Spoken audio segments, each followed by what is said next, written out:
माननीय मुख्यमंत्री द्वारा ओसेफ भुवनेश्वर निर्देश क्रमे ओडिशार शिक्षार हार वृद्धि करने निमंते प्रचलित निपुण ओडिशा कार्यक्रम निमंते पुरी जिला शिक्षाधिकारी दीपक पाढ़ी तत्वावधान में पुरी सहर बड़गंड उच्च विद्यालय प्रधान शिक्षयित्री अमृता साहू प्रचेषार मंगलवार विद्यालय छात्र छात्री मानक नहीं एक पदयात्रा आस आमे स्कूल जीवा अनुष्ठित होइथिला। एहा द्वारा जो पिला माने विद्यालय नाम लेखाई विद्यालय आसुनाहांती सेमाने किभଳି विद्यालय आसीबे सेथिप्रति विशेष गुरुत्व दिया जायतिला।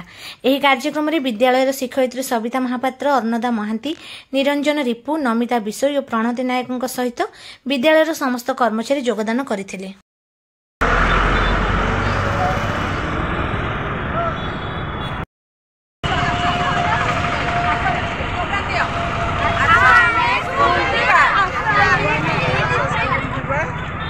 परिवा कोन चलो धीरे लेके चलो हम चालू किया है क्रोध में चालू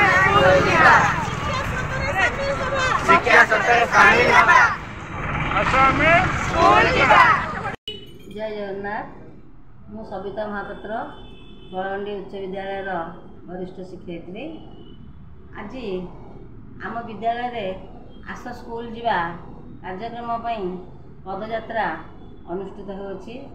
ये कार्यक्रम आमर गणशिक्षा विभाग तथा राज्य सरकार आमर गला मे मसरे होता कार्यक्रम आमर चाइल्ड ट्रैकिंग सिस्टम जो होता से प्रोग्राम आमर ड्रॉप आउट पिला मानकु आमे चिन्हट करथिलु।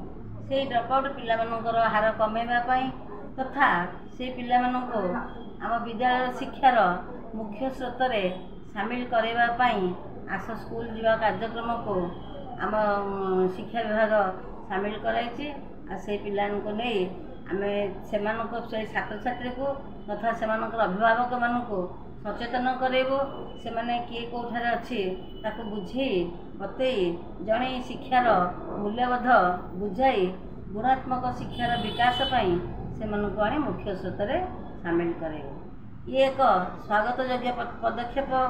कौन सी असुविधावशत बा कौन सी कम चापरे शिक्षा व्यवस्था ठारो छात्र छात्री माने दूरे जाउछंती।